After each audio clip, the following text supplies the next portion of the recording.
Hello everyone, good morning. কেমন আছো সবাই জানিও। আশা করি ভালো আছো আর আমিও ভালো আছি। তো দেখো আজকে হচ্ছে পিঠে বানানোর দিন। মানে আজকে সেই পৌষ সংক্রান্তির পিঠে বানানোর দিন আজকে। আজকে বানাবে আর কালকে সবাই খাবে। তো আজকে দেখো সকাল সকাল রোদ উঠে গেছে। মানে আজকে অনেকের মানে প্রত্যেকের আজকে কাজ একটু বেশি, ধোয়া কাচা লেপা পোছা চাল কোটা পিঠে বানানো, মানে এইগুলো আজকে প্রায় মানুষই করবে। লেপা পোছা তো প্রত্যেকেই করবে, এবার পিঠে কে বানাবে না বানাবে সেটা কম বেশি থাকতেই পারে। আর আমি দেখো সকাল সকাল অনেক কাজকর্ম করে তো আমি এই যে চাদরটা ধুয়ে নাড়ছিলাম। আর আমার ননদ এসেছে, এই যে আমার বড় ননদ। তো ও এসেছিল, ওর ছেলের হচ্ছে একটা ভ্যাসলেট হারিয়ে গেছে। তো ও এসে আমাদের বাড়িতে গেম টেম খেলে, বসে থাকে, শুয়ে থাকে। এবার সকালবেলাতে ছিল, পড়তে গেছে তখন নাকি হারিয়ে গেছে। এবার ও খুঁজে পাচ্ছে না, সেটাই বলতে এসেছিল। আর এইদিকে দেখো আমি ম্যাগি করেছি, কেমন একটু ঝোল ঝোল করে করেছি। তো ছেলে বলেছে মা আমার খিদে পেয়েছে, তো ওকে একটু তাড়াতাড়ি ম্যাগি করে দিয়েছিলাম। তারপরে দেখো এই যে আমি শাক ভাজা করেছি সকালবেলা। ম্যাগিটা করে দিয়ে সকালে রান্নাটা আর কি করেছি। তো ওই যে শাক ভাজা করেছি, তারপরে যে চলে এসেছি দুপুরের রান্নার ব্যবস্থা করতে। তো দেখো এই যে তোমাদের দাদাভাই কি এনেছে, এইগুলো হচ্ছে সেই রুই মাছের পোনা। তো এই মাছগুলো না ছেলে খেতে চায় না, ছেলে মেয়ে কেউ খেতে চায় না। এগুলো আমি আর তোমার দাদাভাই দুজনের খেতে হবে।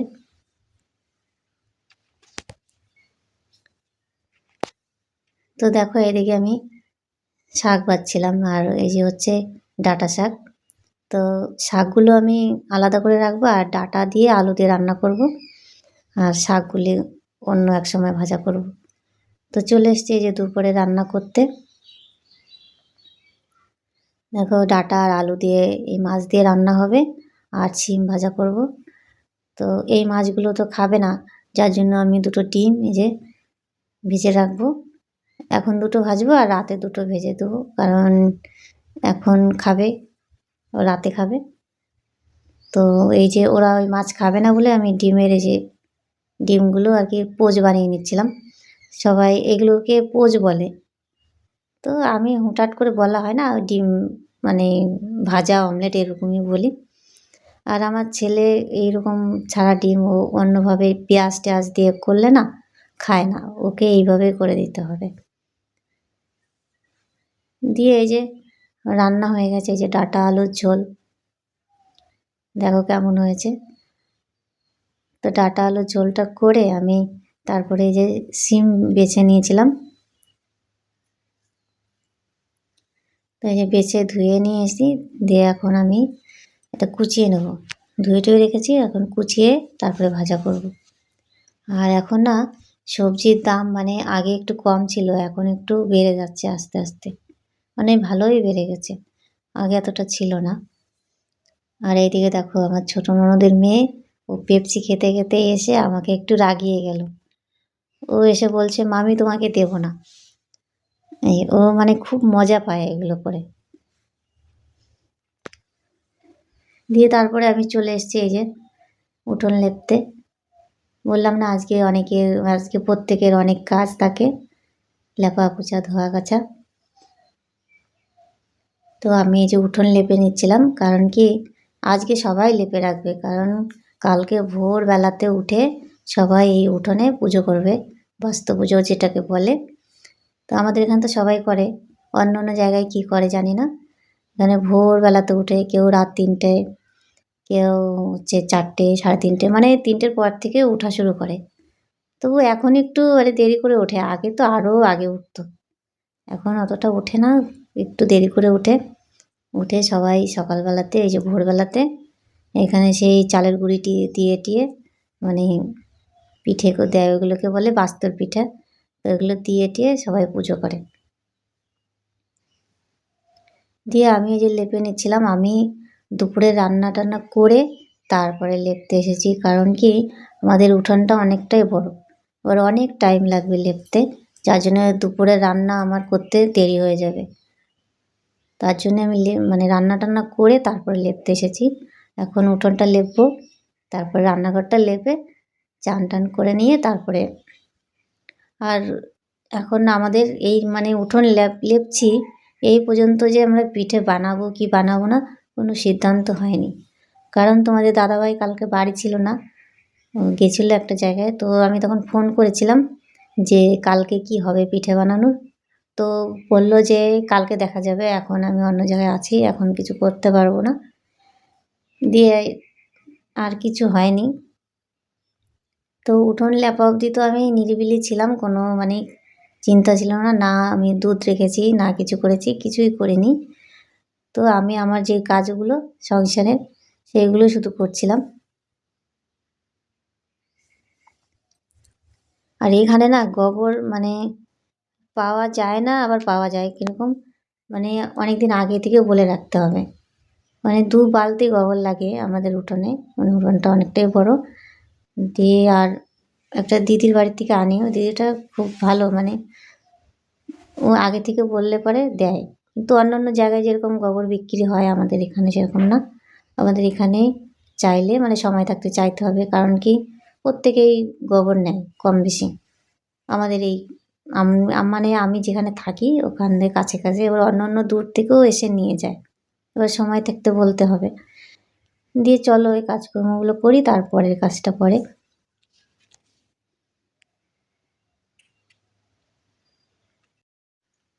তারপরে দেখো এই যে হচ্ছে আমি অল্প কটা সিদ্ধ চাল মানে সন্ধ্যেবেলাতে ভিজিয়েছি। দিয়ে তোমাদের দাদাভাই দেখো রাত 8টা বাজে তখন এগুলো নিয়ে এসেছে।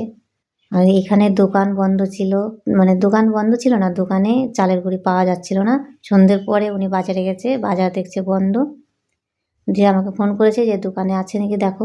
দোকানে গেছি, তখন দোকানেও বলছে শেষ হয়ে গেছে। এবার ওই দিনটা মঙ্গলবার, দিয়ে মঙ্গলবার আবার বাজার বন্ধ।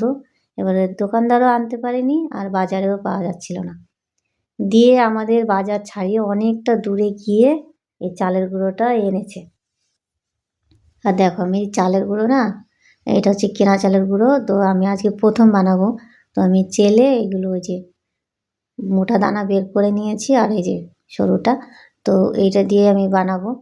আর তোমরা যারা বানাও তাদেরও বলবো এরকম চেলে নিতে, ভালো হবে। তারপরে দেখো 2 প্যাকেট দুধ এনেছিল। আমি এই যে প্রথমবার কেনা গুঁড়ো, কেনা দুধ, এরকম প্যাকেটের দুধ এগুলো দিয়ে পিঠে বানাবো। কারণ কি আগে থেকে যদি আমার ডিসিশন হতো তাহলে কিন্তু আমি ঘষের থেকেই রাখতে পারতাম গরুর দুধ, তো সেটা আর হয়নি। তো যার জন্য কেনা কেনা গুঁড়ো কেনা দুধ দিয়ে আমাকে বানাতে হবে। তো দেখো আমি চালের গুঁড়োটা না ভিজিয়ে রেখেছিলাম। আর এই দিকে দেখো মোমবাতিটা দিয়ে উনুনটা ধরিয়েছি, তো মোমবাতিটা কী অবস্থা, গলে দেখা হয়ে গেছে। তারপরে দেখো এই যে চালের গুঁড়ো না আমি অনেকক্ষণ ভিজিয়ে রেখেছিলাম, ভিজিয়ে রেখে এই যে মানে একটু গাঢ় হয়ে গেছে। ভিজিয়ে রাখলে একটু ফোলে গুঁড়োটা। এখন আমি আরেকটু জল দিয়ে তারপরে মিশিয়ে বানাবো, আর একটু হালকা করে নেব, তাহলে ভালো হবে। আর ওইদিকে দেখো দুধ আমি গরম করে নিয়ে এসেছি, গ্যাসে গরম করে নিয়ে আসছি, তো দেখতেই পেলে। আর এখানে পিঠে করব, ওই দুধেই আর কি ভিজাবো পিঠে। তো এই দেখো এটা হচ্ছে প্রথম পিঠের একদম প্রথম, যেই আমরা খোলা বলি যে প্রথম খোলা কি দ্বিতীয় খোলা এরকম। তো এই প্রথম পিঠেগুলো এরকম হয়েছে, মানে খুব সুন্দর হয়েছে। মানে 2-1টা আছে না একটু খারাপ হয় ভালো হয়, কিন্তু না ভালোই হয়েছে পিঠেগুলো, আমি মানে ভাবতেও পারিনি। আর আমি না এর ভিতরে কটা সিদ্ধ চালের গুঁড়ো মিশিয়ে দিয়েছি, কারণ আমার একটু ভয় লাগছিল যে পিঠে আমি এই কেনা গুঁড়ো দিয়ে কোনো দিন বানাইনি, হবে কি না হবে। যার জন্য আমি কিন্তু সিদ্ধ চালের গুঁড়োটা আর সিদ্ধ চালটাও আমি প্রথম দিলাম। মানে এইবার পিঠে যে আমি কীভাবে বানালাম শুধু আমিই জানি। তো এই সিদ্ধ চালের গুঁড়োটা দিয়েছিলাম আমি ভয়ে যে কি হবে না না হবে, তা দেখছি ভালোই হচ্ছে। দেখো কত সুন্দর ফুলেছে পিঠেগুলো, আর খেতেও ভালোই হয়েছিল, একটু মচমচেও হয়েছিল নিচ দিয়ে। আর ভিডিওটা তোমাদের কেমন লাগলো কমেন্টে জানিও। আর ভালো লাগলে সাবস্ক্রাইব করো চ্যানেলটা, কারণ একদম নতুন চ্যানেল, সেটা তো আমি বলেই থাকি। তো ভিডিওটা আর বেশি বড় করব না, এখানেই রাখবো। আর তোমরা সবাই ভালো থেকো, সুস্থ থেকো। আর যদি ভালো লাগে আমার ভিডিও তাহলে দেখো, আর আরও একটু বেশি ভালো লাগলে তাহলে চ্যানেলটা সাবস্ক্রাইব করো। কারণ একদম নতুন চ্যানেল, তোমরা তো দেখতেই পাচ্ছ চ্যানেলটার কতটা সাবস্ক্রাইবার। তো সাবস্ক্রাইবার বেশি না হলে কিন্তু চ্যানেল গ্রো হয় না। তো তোমাদের যে যেখান থেকেই দেখো, সবাই যদি দেখো ভালো লাগে যদি, তাহলে সাবস্ক্রাইবার করো। আর সবাই ভালো থেকো, সুস্থ থেকো।